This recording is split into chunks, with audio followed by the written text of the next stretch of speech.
What's going on, Dave? Thanks for coming on the podcast. I appreciate it. We were just talking how we both kind of live near the city now, but we both grew up in the country. Um, what's your take on the city life versus the country life? Oh man, I'm actually itching to get back to the country. The city life is not for me, and my wife and I are currently looking for our forever home, if you want to call it that. Something, little land, some house with less steps since I'm getting older and pretty beat up from all my adventures. So, yeah, definitely. City life's nice for grabbing groceries or getting downtown quick, but I'll take the 20 or 30-minute drive any day of the week. So you're kind of raised in Petersburg, Kentucky. You trying to get back out to that area? Yeah, I'd like to. I wish I was. Wish there's some kind of like grandfathered in clause to like let you go back and buy some property. Yeah, tell me about it. At the rate it was before. Every time I look at a farm or something out there now, they want some crazy amount of money for it. But Oh man, the price out there is it's ridiculous what people are asking. I know my parents' neighbors. I think they just put a sign up just to put a sign up, and people were asking what they wanted. They wanted like 20 grand an acre. People were like, all right, moving on. yeah, But so when I've kind of known you through high school and stuff like that, and as long as I can remember, you've been in kind of the dirt bike scene. When did you get into that scene, and yeah, what kind of drawed you to bikes versus other like ball sports? man, I don't know. I mean, obviously as a kid, it was just like my way of life. I Yeah. kind of grew up around other people that rode, so I had a motorcycle from the age of 4. I think I got a Z50 like in 1983. That was like my fourth Christmas, and I got that for Christmas. So I've had a motorcycle ever since, and just kind of always rode, and that's what you did when you got home back in the day. You did your homework, and then you went and rode your dirt bike until it was dark or dinner time. I kind of stuck with that. I mean, I played soccer and stuff growing up. I played soccer in high school, and I tried baseball and some of the other team sports, and I just like Kept drawing you back to that though. yeah, I think it was more like the self-discipline of like pushing yourself to do better versus relying on a bunch of other people to make the team work. Yeah. I mean, I think that's I couldn't pinpoint one thing, but I think that has something to do with, and I mean the adrenaline rush you get from riding a Yeah. bike or a motorcycle. I mean, you can't really mimic that in any other level of sports. So did you start with you were mostly dirt bikes growing up? No mountain bikes yet? Yeah, we rode dirt bikes growing up, but I mean, I rode a bicycle to get to where I rode my motorcycle. I usually kept my motorcycle at a buddy's house. Yeah.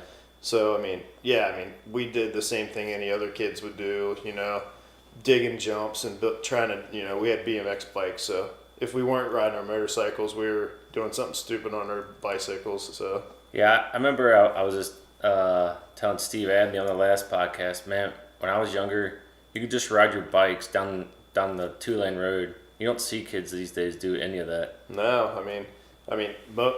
where I grew up, the neighbors were few and far between. So, Yeah, you had to ride your bike to a buddy's house, or it was going to take you forever to walk there. But right. Or wait for someone's parents to bring in. You Yeah. never knew when that was Yeah. going to be. yeah, I mean, whether it was just up the road for a couple hours or you're going to be gone for the whole day, it was basically like be back by dark. That's what my parents. That was my rule. Yeah. Be back by dark. If you're not, call us and let us know. Right. So So did you race when you were younger, or did you just ride around? yeah, I raced. I didn't race like anything. I didn't do it like professionally or anything. I just did it for fun and traveled to races and raced, and I was I don't know, B class or something. Yeah. I never made it like anything crazy. More But, motocross or like hare scramble or mixture? Hair scrambles mostly. Okay. I didn't even really get in. I mean, I rode motocross tracks for fun, just to stay in shape. Yeah. Because it was a good workout, easy. But yeah, I mean, I didn't really start getting into like motocross until I went to school. I went to college and graduated from college and moved back to. I moved to Columbus, outside of Columbus, Ohio, and got a job with Cycra Okay. Racing. So was doing a lot of motorcycle stuff for them, a lot of R&D and prototyping, and all those guys were in motocross. So I had to dust off the cobwebs of my old CR250 and take the busters off and do some moto there. But that's actually kind of how I got into bikes on a racing level. I was riding with some guys from Cycra, and one of them stopped by.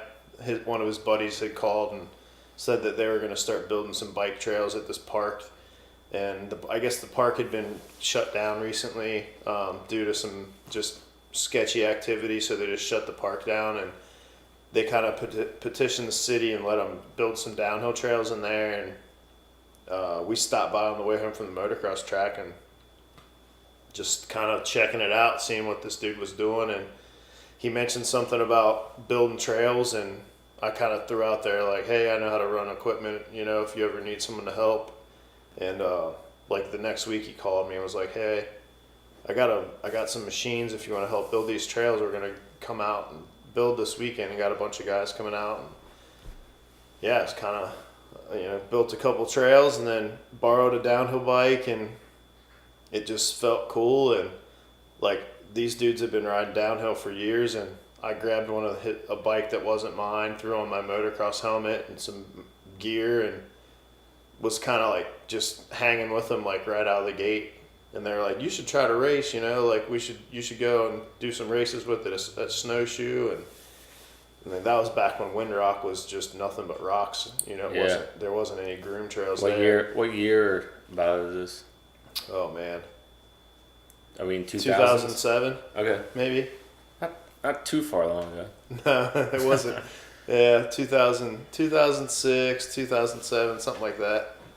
I don't remember exactly. Maybe earlier. I don't know. I know I raced the Gravity East series for quite a while, and the Snowshoe series, and did some stuff out west. Raced Sea Otter Classic a few times, and yeah, I mean, just kind of got engulfed in the bike racing scene. It was pretty cool, something different. Downhill was like the ultimate adrenaline rush, because you got one run to throw it down, and when that gate drops at the top, you break that beam, you've got 3 to 5 minutes to not screw up and make a perfect pass and Right. see how you stack up. You don't get 3 hours like it is in hare scrambles. You can have a bad lap and come back. It's different. So it's a little different. And, I mean, the adrenaline you get from that, just knowing that you're like literally pushing yourself like beyond their limit most of the time. Yeah. Is it's pretty cool. So I guess, did you think you applied skills from riding a dirt bike into the mountain biking scene for sure? Oh yeah, I definitely like line selection, technical riding, like rock gardens and stuff. Like the fear of like hitting rocks was like not as big, I guess, because you're used to it on a motorcycle. So yeah, like some of the stuff that like people that had just mountain biked their whole life were like terrified of, like were just okay to me. Like I was like, yeah, that wasn't that bad, Yeah. So the things that I was freaked out by were like massive jumps on a bicycle, because the balance was different. Like there was no gyroscope feel, Right. so you didn't like, it was weird trying to figure out how to like control the bike in the air. So like that was like the biggest learning curve for me. So So you just mentioned the Sea Otter. Well, that whole experience, what was that like? Yeah. man, the first time I went out, Is that your first big mountain biking competition, or did you have something before then? that was definitely the biggest one. The Gravity East series like used to be huge. I mean, all over the East Coast, like 13 rounds, all the way from, Ohio to New Hampshire, Vermont. You know, they were way up north. So that was a lot of traveling. But yeah, by far, Sea Otter Classic was a huge one.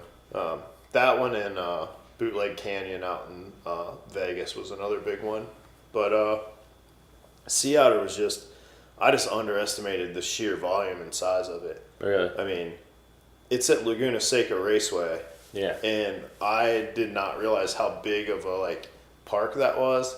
Like the first day, it was seeding runs for downhill, and then dual slalom, qualifying, and racing. And the downhill run is probably a mile away from the slalom course, and you're expected to get your seating run in, get back up to the top of the hill, walk yourself all the way. I mean, it's not like a straight shot. You got to go down through the village, across this huge bridge, up this massive hill to the other side to where the Dill Slalom course is. So, just logistically, it was the first time it's crazy. I was worn out just from walking around, you know? Yeah. And yeah, it was an awesome experience. The first year I brought a full-on downhill bike to the Sea Otter race, not needed. It's today would be enduro bike. Yeah. You know, 140, 150 maybe would be perfect for it. So, but I was racing for Intense at the time, and yeah, I took out my, pimped out M9 and did what I could, Was enduro bikes, were they around then, or they were just kind of it was more downhill than trail? Was there a... Yeah, it was more downhill and trail. They were starting to get into the enduro stuff. Then, back then it was the slope style bike was the cool bike. Intense had their Taser VP, which is 100 millimeter dual suspension, fun bike, and then I think the last year I was at Sea Otter was when they released the Bronson. That was the move to the trail bike. Yeah, okay. It was the Intense. They started with the Tracer 275, and then Santa Cruz came out with the Bronson, and it was kind of from there was the birth of true enduro bikes as we know now. Yeah. So as you're riding mountain bikes, do you still try to ride around on dirt bikes, or are you just kind of full committed to the mountain bike scene? I actually been riding a lot. I mean, we got the junior off-road team through the nonprofit, and I work with those kids. My nephews are on the team, and some other kids from the Petersburg, Northern Kentucky area are a part of it, and try to ride. I got a KTM 350. I still try to ride it as much as possible. I also have an older 93 XR 650L that's set up for dual sport racing riding. So gonna try to do some more adventure style riding. Yeah. I know adventure riding is a cliche now. That's what everyone's it's the cool thing to do. But oh, really? we're I really do want to go do some stuff out in Colorado, week-long trips and stuff. So basically ride out there on the road, but then you can take it off road a little bit. Yeah. I mean, doing a buddy of mine and myself are looking at doing the Colorado backcountry discovery route. So it's 600 miles or something from New Mexico to Wyoming through Colorado. It's a lot of double track, over passes and stuff. So mostly Jeep roads and stuff. What kind of bike you're looking at to do that with? I'll probably take my 650 out. Okay. Yeah, it's got saddlebags and stuff on it, so I can carry a tent and everything I need. I know there's a lot of guys ride big BMWs and stuff. Yeah. They're way better on the road, but I'd rather just go 75 on the road and then get to the single track stuff and have fun. So I don't know, maybe one day. I'm not old enough yet. Maybe one day I'll get a real cushy bike. When you're off road, have you guys looked at a route yet? Like, Yeah. Oh yeah. so can you go off road? Can you like go off road and then is it out and backs or is it like a loop that, or not a loop, but like you go off road and you come back onto the main road down some miles? Yeah. I mean, most of them are like, you'll hop on a main road, and then turn off, and then go like up over a mountain, on some gravel and dirt, and then pop back onto a main road. It's Okay. basically just like, yeah. I mean, it's like it's basically the old like cattle roads and stuff that Yeah. they used to use back in the day. They just kind of all the mountain passes that Jeep guys use and stuff. That's kind of what they are. I mean, you have some main road riding, but I don't know. I'd say it's probably 60-40 off road. What's if you guys do that, or when you decide to do it, I should say, how long what's the time you think it will take you? Oh man, I don't think we're gonna do it all this year, because the game plan is to. My buddy's got a 650 as well. The game plan is to take my FJ, which is kind of set up for off-roading Yeah. and adventuring already. Got like rooftop tent and all that on it.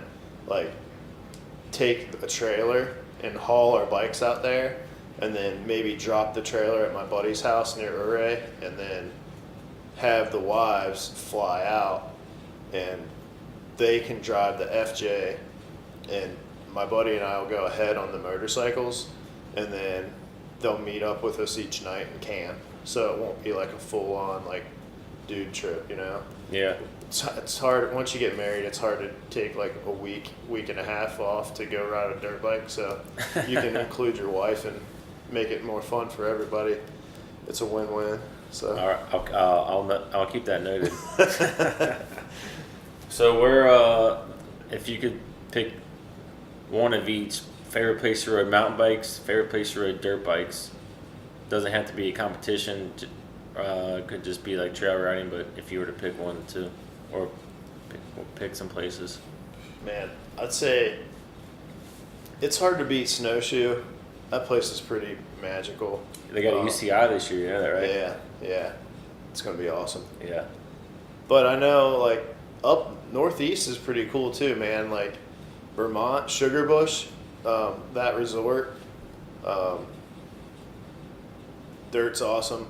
Terrain's awesome. Whiteface Mountain, the like 5K downhill up there at Whiteface in upstate New York is incredible.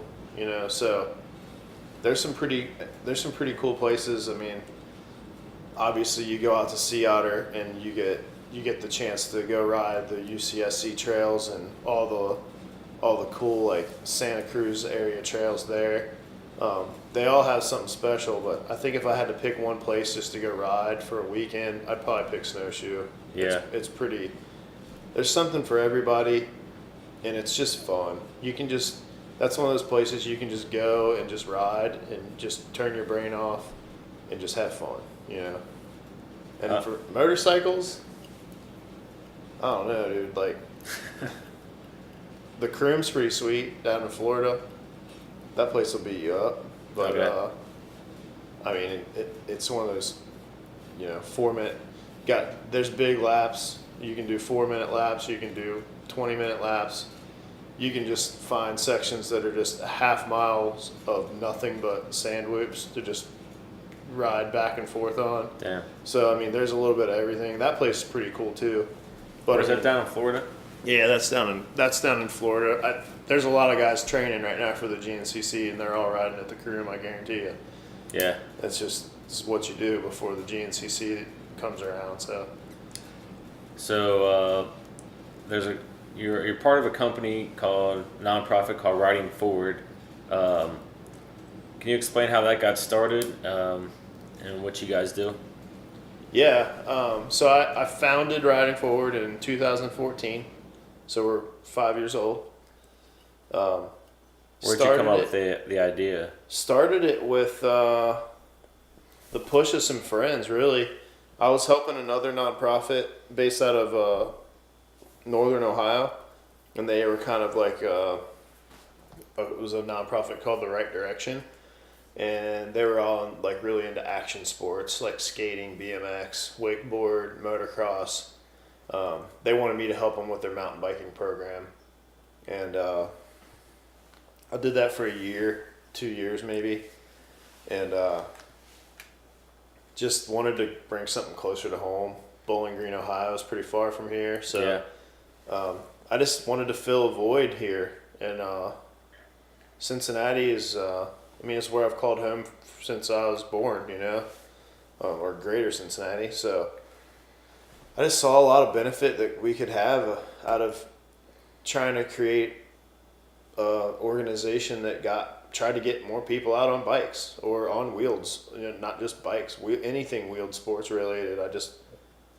It's something that kept me out of trouble when I was a kid, and it's something that's kept a lot of my buddies out of trouble growing up. And there's just something about the amount of discipline and work ethic that you get from that I wanted to try to maybe pass on to one or two kids. I definitely didn't like create the program to try to change the world or anything, but my philosophy is every time I go into a school program, if there's 20 kids and one of them gets something out of it, you walk away having done something, and sometimes that's not the case. Sometimes there's really not a good connection, and you just don't feel like the program went well, and you'll get an email a couple of weeks later from a teacher who said, so and so has done nothing but talked about the program, and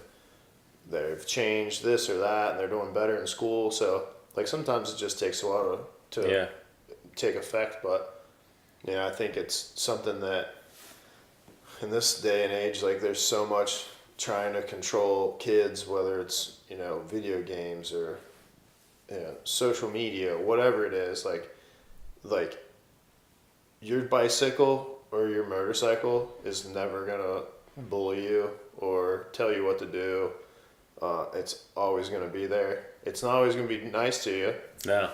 but that's part of the learning curve, But it's just always been an outlet for me to just go out and just clear my head, And I think it's an important thing to let kids at least have some access to on some level or another. For sure, man. That's awesome. So you're 5 years in. How has it grown? Man, it's hard to. That's a metric. So in the nonprofit world, they're called metrics. That's what it's all about. What are your metrics? Like, that's what people want to know, and that's a hard metric to gather. I mean, I can say this much: not a lot goes through the city that's bike related or transportation related that doesn't at least hit my inbox or get me a phone call to, my opinion on or something. So I feel like that part is good. There's still a lot of work to be done. My goal from the beginning was never to be like a flash in the pan. Yeah. I wanted to grow slow, and I wanted to, I just kind of wanted to exist and be there and be supported and make everything that I said I was going to do. I just wanted to do it, and do it slow and right versus trying to do too much and then have something fail miserably. And so, it hasn't been a long 5 years, it's been relatively easy going. Yeah. That's kind of how I roll. I don't really put a whole lot of stress into stuff. We've done some cool stuff. We've had the bike festival, the Broken Spoke Festival, a couple of years. We took a year off, just to regroup. We learned a lot. And you guys sponsor, or do you have your own off-road youth team, or do you just sponsor a team? It's our team. I basically just act as a manager to help them with sponsors and guidance and man, they gotta love that. It's mostly driven by the parents. I try to go to the races when I can, We had a BMX program until this year. Just lost interest. It's hard. It's hard to do a BMX team because There's nothing local, is there? there's nothing local, and all the races are so far away. And I felt like I wasn't doing the team justice because I couldn't go to the races. I mean, there's like Florida, Alabama, Atlanta, Chicago. Like there's all these crazy cities that they go to. Vegas, like they're not close. It's way more logistically friendly for me to be at the races when the farthest race away for the off-road team is like 3.5 hours. Yeah. That's way easier to bite off in a weekend and just, deadhead straight to northern Indiana or wherever the race is and Yeah. help them as much as I can. I mean, like I said, 2 of them are my nephews, so I don't really try to overly coach any of them. That's mostly up to the parents. If the parents ask me for help, I'll give them my opinion. The cool thing is that there's other riders that have stepped up to help. Talked to Ryan Sipes a little bit. He's wanting to help Oh, that's with the sweet. kids. Just ride with them, do a little clinic with them. He's super busy right now with all Yeah. the changes he's been up to. So yeah, I mean, but it's cool. Like the fact that someone of his level, like, sees what we're doing is like, yeah, that's awesome. That's cool. And we have so many local riders. Like Jordan Berry's another really good kid. Super fast. He's like always around to help the kids, whether it's with bikes. He's an awesome BMX guy. Also has a pro card in motocross. So, and he's just a well-rounded dude. So it's been cool to have extra support from the local people on that front. And it's more of a marketing tool for me, just to let people know we exist. I did the bread and butter, I call it, like, which, I mean, it's not a paying thing. It's just something that keeps me going and fuels me is the school programming. I just started today. I just got done with the first STEM club program of the season at Ackerman. That's 11 weeks. Started today, every Wednesday for the next 11 weeks. And yeah, I mean, that's the kind of stuff that's awesome. What's that consist of? That's basically, it's STEM is science, technology, engineering, and math. What they do is they get a bike. Each kid gets a bike. Every week they learn about a part of the bike. We teach them how to take it apart, put it back together. At the end of the 16 or the 11 weeks, they get to keep the bike that they learned on and maintenance, and they get to keep it and take it home. So That's sweet, dude. So yeah, I mean, not only are they getting a free bike out of the deal, but they're learning how to take apart wheels, check for tire leaks, take apart cranks, grease bearings, grease head tubes, like you name it. They take the entire bike apart after 11 weeks. Everything's taken apart, greased, and put back together. So they now granted they're mostly Walmart bikes, so they got V brakes and stuff. Yeah.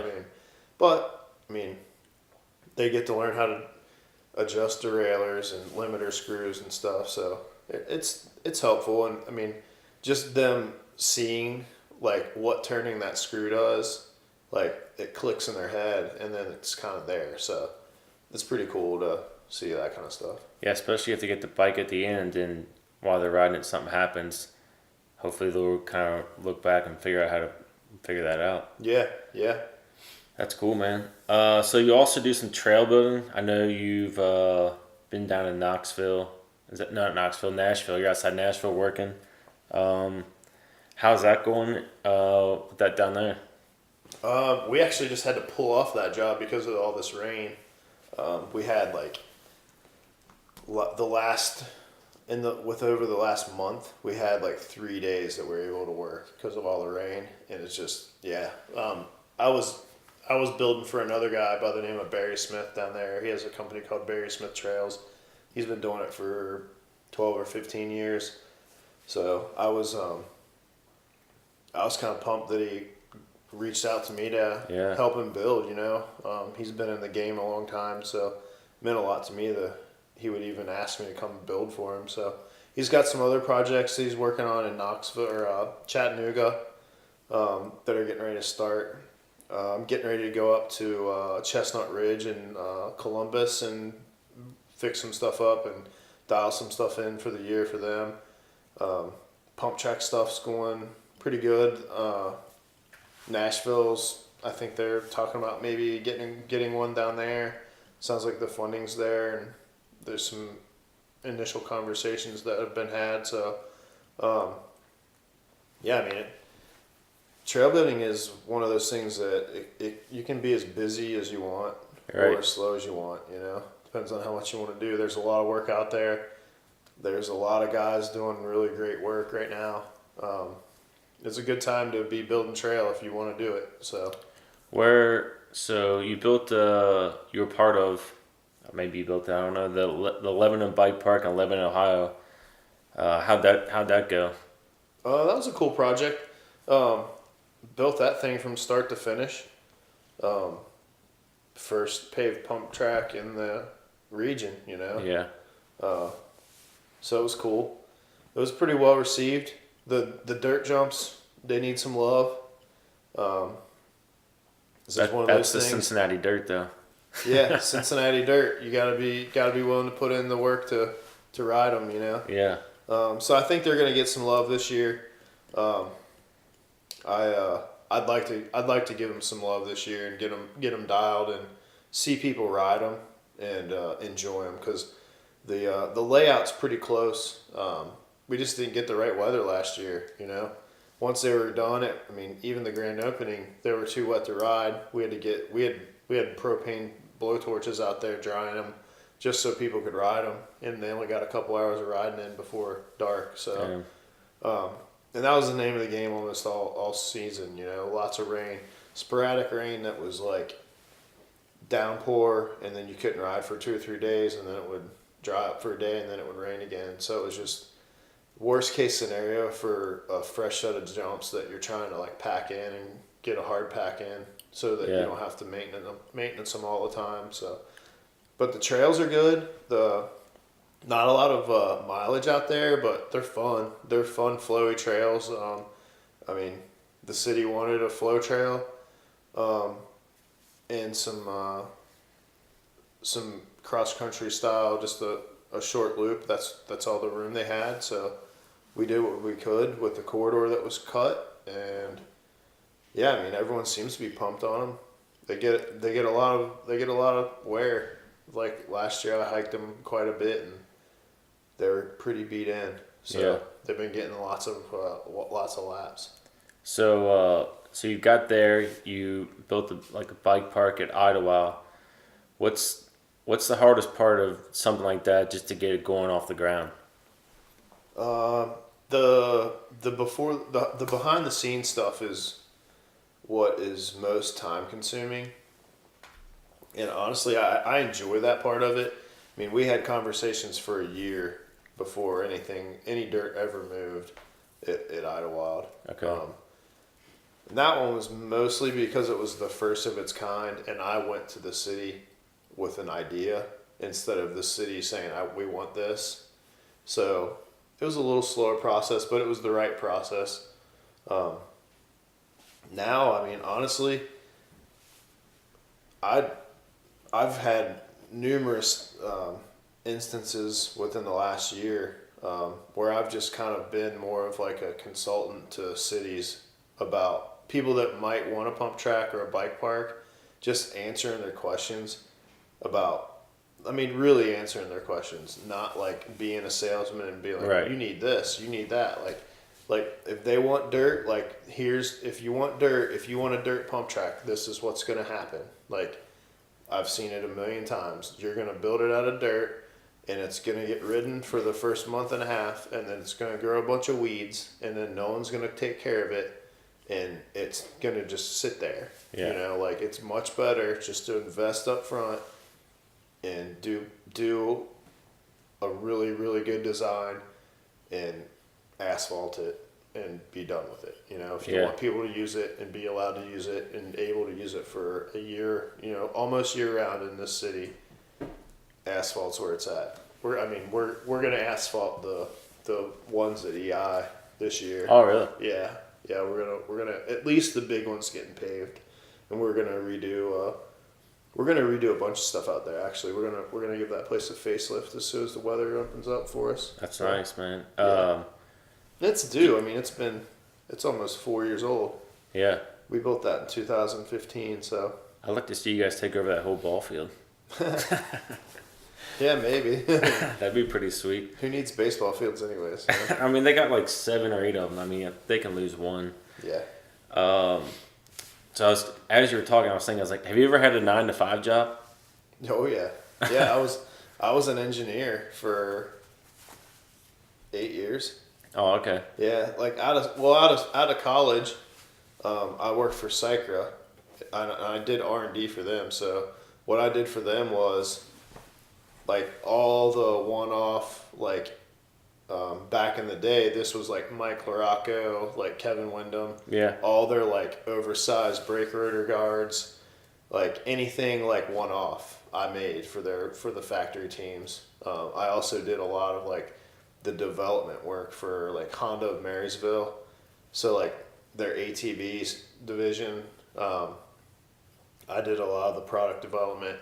They'd send us like CAD files. We'd cut the molds and like make the plastic parts at the warehouse, and I'd trim them out to the drawing and give them to them, and they'd test them. And you know, I've done a lot of cool stuff as far as that goes. I mean, I was a retail signage engineer for almost 8 years before I decided to go back to my roots, and I just really wanted to play in the dirt, I guess. So Have you ever not worked in the motocross or like that industry at all? only when I was an engineer for the sign companies. Okay. Yeah, just Your drive is too much for it. just mindless CAD work and Yeah. walking out in the shop and talking with all the welders and fabricators. I enjoyed that too. I really like creating anything, like whether it's a pump track or a CAD drawing that turns into an object. Yeah. Like, I like creating stuff. I went to school for industrial design, so I have a degree in industrial design. So I was CAD for construction, and then they gave me, I forget the 3D program where you take it from CAD to 3D. And I love the 3D program that we used. The CAD was, just always 2-dimensional. I was like, this is boring. And when they gave us that, I was like, man, this is great. Like you can just go through pipes, or pipes need to connect. I was like, man, that's badass. yeah. So what do you think keeps your drive going for all that you do, as in riding forward, trail building? It seems like if I was to say you like making other people happy in a sense. Yeah, I mean, leaving your mark. Yeah. That's to put it as easy as possible. Like, just want to leave my mark in the city that I grew up in. You know, that's the best way to do it. Is be a man of your word and give more than you take. You know, Right. like simple. Like just try to. It sounds simple, right? Yeah, it sounds simple. Yeah, I mean, I don't know. I enjoy it. Like, it all ties back into creating stuff, you know? Selfishly, I like to create stuff. So if I can create stuff that other people enjoy, that's even better. So Yeah. Do you see the city of Cincinnati or the area, greater Cincinnati area, more trails coming in? Yeah, I mean, I think every time Paved or dirt, I should say. every time I turn around, there's a new trail popping up. You know, Mount Airy, the guys at Cora, like, they work their tail off to get that place in there. You know, and When's that supposed to open up? They're actively working on it. I mean, it's all volunteer, hand built, everything. So, I don't know the exact. I think I want to say it's on Sunday. They have Sunday work sessions. Oh, okay. So I mean, it's open. Like, whoever wants to go help build trails, like, go. You know, go do it. You know. Yeah. Go help them so that they can get them open faster. You know. If I was in town more, I'd be up there. You know, but Um, I would say yeah, if you've never done a trail building day, and if you're interested, you learn a lot more than what you think you'll learn too of water shedding and stuff like that. Like I was kind of blown away the first time I did. I was like, oh yeah, like some things you don't even think about, but someone there will know. yeah. Trail days are tough, and this is kind of, some people might disagree with this, but core has come a long way since I've learned of them. The trail days used to kind of be like, you know, more of a clique, like Yeah, the same people every time. Um, I'd really love to see more people showing up to the trails and the trail days and learning, because they'd have way more respect for the work that those dudes doing, right, and the amount of uh, damage that happens when they don't listen to what those people are putting up on the red, yellow, green right. sites. Like, I mean, perfect example. Your listening audience, the Rubberside Down. Like, if just the people listening to this podcast that were local all got together as a group and went to one of those trail days, like, I mean, you'd have what, 15, probably 20 people show up, Yeah, like truly show up, just show up and lend a hand for a day. Like 20 extra people that they had never met right. on a trail session day that'd be like an extra mile of trail Yeah, in one work session, Like, it's that easy. So, yeah, like, I mean, it's definitely intimidating to just want to show up and work with a group of people that you really don't know and try to, like, not know if you're going to fit in. right. Like, I would say this: if you show up with gloves and a water bottle, you're going to fit in, because they're going to want you to work. You know what I Yeah, mean? They're not going to give you the cold shoulder and, act like they don't want you there, because no, you're yeah, they showing need up the to help. help you. So, Yeah, they need the help. yeah, yeah. Um, so yeah, we were talking right before we started about the Supercross season, and we both follow it pretty heavily. And so, what do you think is going to happen? You think it's over? Man, I don't know. I don't think it's over. I know I'm getting just absolutely smoked in my fantasy league. Do you Just do Rocky Mountain Fantasy or do you do Pulp MX I Fantasy? do the Rocky Mountain fantasy. My wife's beat me this year, so it's bad. Oh wow, Yeah, I don't know.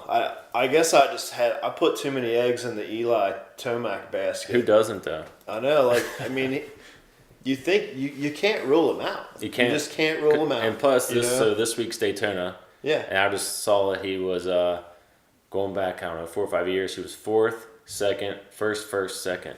Yeah. So like, Yeah, and that's it's his track. yeah, But Cooper Webb's also done really well at Daytona, and that kid's got a fire lit under him this year. yeah, You know, Cooper Webb's hard for me to. That's a hard pill for me to swallow, because I remember going to Daniels Ridge motocross track and riding and watching that kid throw tantrums, and me just looking at like his like $250,000 motorhome and like 4 practice bikes, and just immediately not respecting him because he's just being a little jerk to his parents. yeah, But the kid's got talent. He's under the right tent. The people in his corner are the guys. I mean, he got on the Alden Baker program. yeah, And he starts winning. Like, there's something to be said for that. for sure. So, I don't think it's over. I think Roxon will squeak one out this year. God, if he doesn't, man, that poor man. For all that he's been through, you got to pull for him. You don't Yeah. have to like him, but man, you got to respect him. Yeah. So if anybody doesn't follow motocross, Ken Roczen, 1 year, he had a bad crash. I don't know what actually happened. Basically, his arm was just destroyed. The next year he comes back, destroys the other arm. So then he was out that year. So this is his first year back. Well, I guess he went outdoors last year, didn't he? Yeah, Yeah, he did. Some, but yeah, I mean, it was just the first injury that he did to his arm. I mean, it was like multiple compound fractures to his forearm. Like, people just thought he was done. Like, there's people writing him off like the next day, like he'll Yeah. never ride again, you know. And he came back from that and immediately was like competitive, and then tangled with Cooper Webb Yeah. and Funny how that is. broke his other arm, you know, and then came back from that. So the guy's will and determination and work ethic is just. He's got his own program too. He doesn't. I mean, he's got trainers, but Well, you hear about his trainer, didn't you? yeah, that's crazy too. Yeah. But I mean, he defies all odds and he just wants to win, you know. Have you seen the Jesse Nelson documentary? No. It's on Red Bull TV. It's called Silver Lining. Yeah, he was a 250 racer. I forget what outdoor track he was at, but he just came into a corner with some braking bumps. The bike came on top of his back, and he became paralyzed. But now he's a UTV racer. Huh. Okay. Yeah. Yeah. I didn't get to check that one out. But that's on my list for sure. So yeah, we were also talking about Jeffrey Hurlings is out for partial of the MXGP, and they're saying if he doesn't come back till March, that they might hold him out, and he'll be in the outdoors and the over here in the U.S. for the Nationals. What do you think? He'll win it all? Dude's fast. He's fast. I don't think he's won it all fast. Not in America. He smoked him at Crawfordsville that one year. Yeah, Crawfordsville is Jeffrey Hurling's track, though. Yeah. You know, there's some. I don't know though, because they're changing the schedule up this year. They're adding a couple new tracks. We don't know what Florida's going to look like. It's hard to say. That's going to be another sand track. You're pretty much indestructible in sand. So. I can't believe it took Glenn Helen off. I mean, know. That's crazy. Yeah, I mean, Glenn Helen would have been one. He'd have done well at too, though. I mean, he's going to do well at any track. I don't know if. It's hard to say. I wouldn't just say he's going to win it all. You know, he's a good rider, but there's I don't know, a couple of those boys want to give it to him, you know. The heat over here is different than over there. Yeah, the heat's different, humidity's different. He'd be over here training though. I mean, he'd figure all that part out. Yeah. I mean, he'll be up there every week if that's what ends up happening. Also meant to mention this earlier. You're part of a thing in Cincinnati in the summer called Danger Wheel. Can you explain that? So I was brought on to that later after it happened. That originally started with just a group of buddies around a campfire kind of thing. The folks that put that on, I'm happy to be a part of the group now. It's a fundraiser for the city of Pendleton, which is that neighborhood right there. They basically use the money to buy new trash cans, pay for live plants to make the neighborhood look better, help fund stuff at the city pool, buy new play equipment. Like, I mean, it started out small, but it's huge now. I mean, last year, this will be our 5th year, and we got some big plans. It'll be exciting for sure.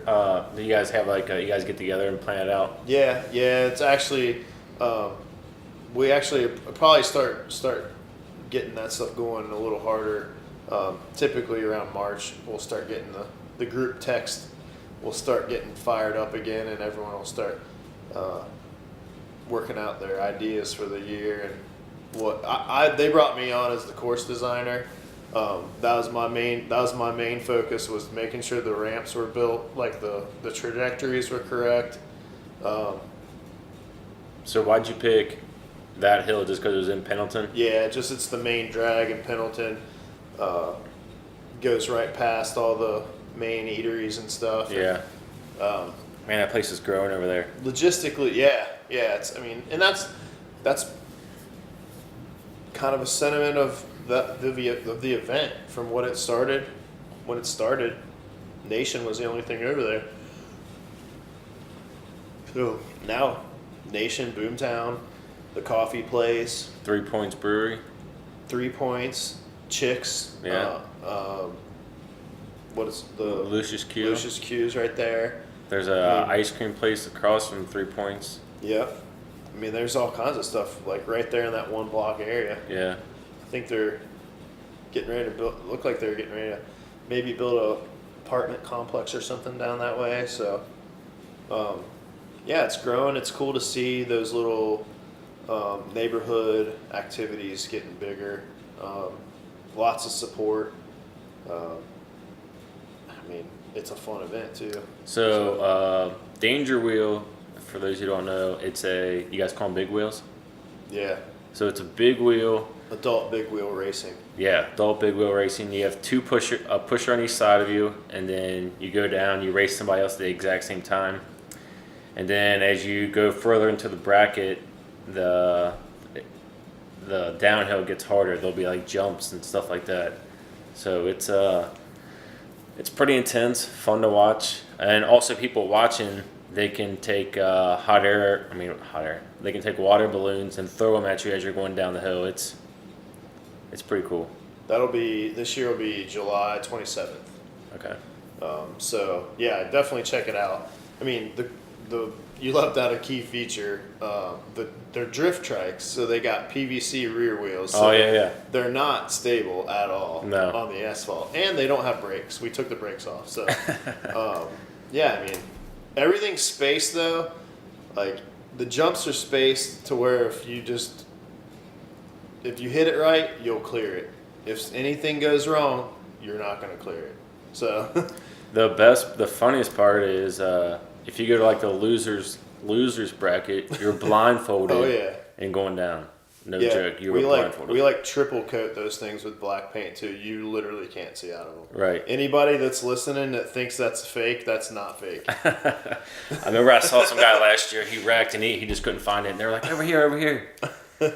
So one of your, I guess, in the off season, you love to fish, muskies particularly. Yes, I do. How long you been doing that for? Your whole life? I've been fishing my whole life. Fly fishing for muskie, going on 3 years. Yeah. Okay. Yeah. So I can't get into fishing, man. I've tried so many times. I just can't do it. you tried what did you try? Are you just like trying to catfish? Like Basically like pond fish. I just can't do Did it. you catch anything? Yeah, I mean my parents have a pond. Yeah. I think if it was like stream, like fly, where Yeah. I'm just moving, I think I can try. I'll do that. Yeah. But like if I'm like all right out there and you're just kind of like either like a skimmer bait or even like a bobber, I'm just like if not, I just get bored. Bobber fishing's boring. Yeah. I just got back from a trip to Houston, Texas, and we went down to Matagorda Bay, and we were just using live shrimp on poppers, and just watching them until a redfish would eat it, and I was like, it was fun, but yeah, it's not. I like to be moving too. I know what you mean. Yeah, we were down in Mexico. We went out on a charter, and it was cool. The guy just like put like 8 poles out, 6 or 8 poles. Yeah. And we caught mahi like in the first hour, and then it went dead. And Yeah. then for like the next 3 hours, we're like taking naps. Yeah, drinking beer. Yeah. Yeah. But Yeah, I mean, if you're staying active, like the muskie game is completely different. You can go a month without ever seeing one. They're called the fish of 10,000 casts for a reason. Like they're very hard to catch. Like it could be like the perfect day, perfect setting, perfect water temperature, clarity, and you still won't see one. And you know that you're literally fishing over top of one, but they're just moody, and really, that's part of it. You know, like they're hard to catch. They're real hard to catch on a fly rod. So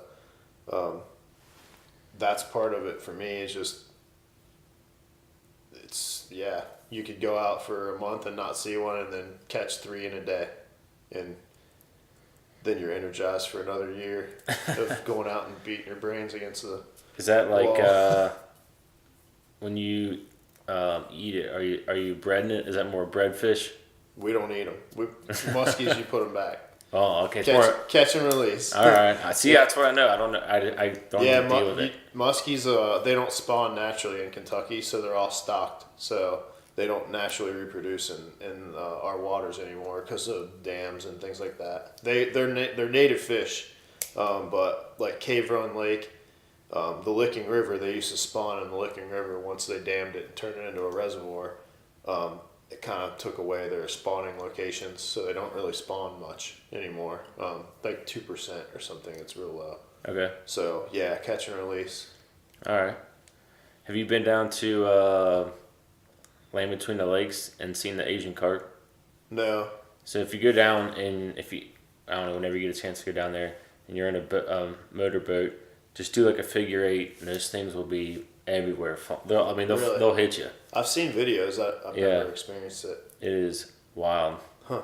They Yeah. need to get rid of those things. Yeah, I mean, I think they're ridiculous. They're doing some. They have some kind of crazy price for them now. They Oh, have really? Yeah, there's like a Asian carp like buying like stand or something that you're able to like cash in on them. They're trying to harvest them out. Really? Yeah. Funny story. So we were down there at Land Between the Lakes. We went down to the dam, Kentucky Dam, and we were right there. Like at the dam, they're even like more. They're bigger, and there's a bunch of them. Yeah. And there was these Vietnamese guys or whatever. I think they're Vietnamese, and they were getting them, and they were taking them, whatever ones they catch, and they were putting them in the back of their trunk. Yeah. And they weren't like on ice or anything. They were Just throwing them in there. yeah. We're like, what are they doing? Yeah. And they were in a rental car. Of course. I was like, do you think that rental car? What are they gonna do with that car? Clean it out. They're probably like, we're done with it. Yeah. They're probably taking them home to put them in a pond or something. You think? No. No, that's your they're gonna sushi. eat 'em. That's your sushi. Yeah. Well, Dave, man, thanks for coming on the show. What's your social media? David W. Huff on Instagram.